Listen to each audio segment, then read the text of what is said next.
We left Earth to die, but Earth never died. I was only 37 cycles old when the Emberlight Accords signed the burial sentence of a world none of us had ever seen. Earth. We, the Vaelari, had long considered ourselves the stewards of balance across the Orion spiral.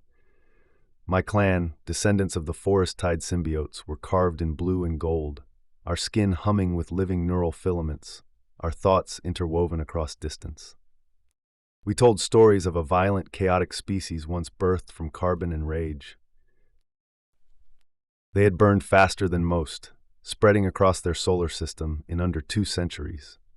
And then they disappeared, gone in a flash war that turned their planet to black smoke and legend. Only ruins remained, or so we believed. My name is Arisin Talir, and I was the first Vaelari to witness what really remained of Earth. I was stationed aboard the exploration ark Zareth Prime, monitoring derelict human relics in the Helix Drift. They said I had an affinity for lost things. My superiors said it with disdain. My companions said it with pity. But that day what I found wasn't lost. It was waiting. It started as a pulse, a rhythmic frequency deep beneath the wreckage of orbital station Heracles. When we approached, our scanners malfunctioned. EM interference laced with subneural patterns we couldn't decipher. Only I could hear it clearly. A voice whispering in an old Terran dialect. "Come home." We breached the station. Inside was not decay, but rebirth. Machines long dormant pulsed with new light. Biological matter, half mechanical, had grown along the walls.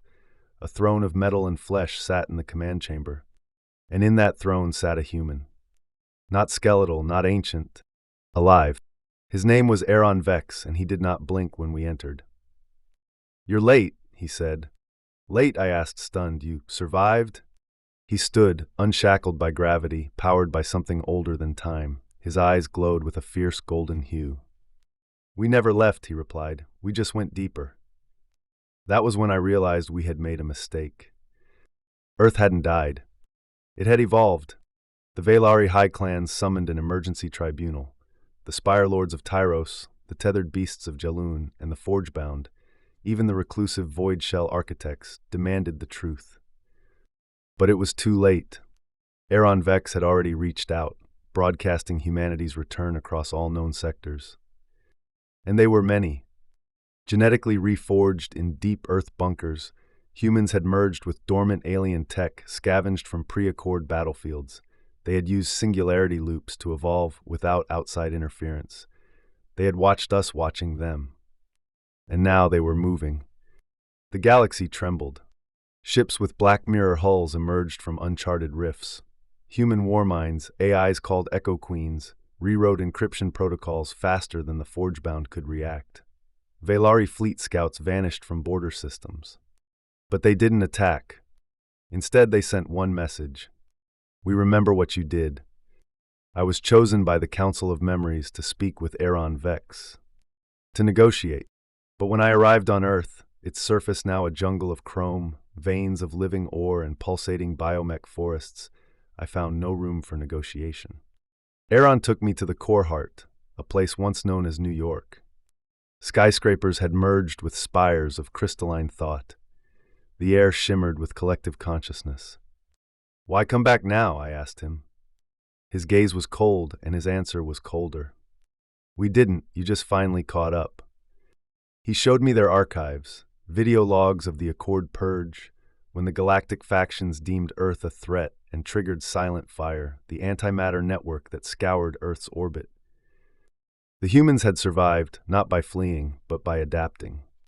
"We didn't forget who tried to bury us," Aaron said, turning away, "but we also didn't forget who watched in silence."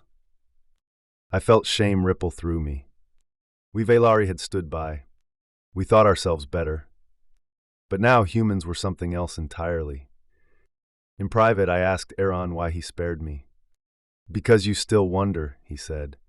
He showed me fragments of Earth's new philosophy, a belief in symmetric rebellion that change must always come from within, even at the cost of peace. He touched my neural braid, and for a brief moment I felt the entire memory of Earth. Its fire, its yearning. That night he took my hand.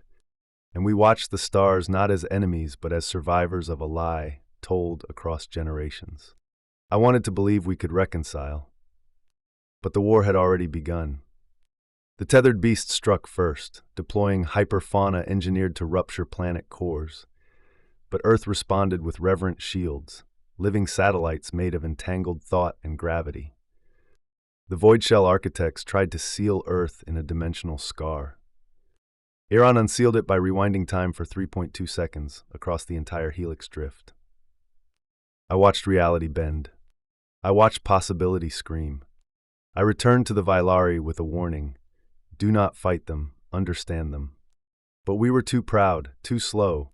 The Forge-bound detonated the binary moon chains above Jupiter to collapse Earth's influence.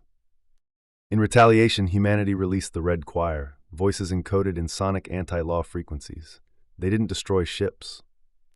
They destroyed belief. Whole fleets turned on each other. And still, Aaron Vex never smiled. This isn't revenge, he told me. This is revelation. I ran. I joined the humans, not as a soldier, but as a witness. I helped them craft diplomacy channels through neural song. I gave them access to the Vaelari archive core. And in return, they let me keep my name. I am Narration, and I remember Earth, not as a world that died, but as a species that waited until we forgot them. And then rose, not in hatred, but in power.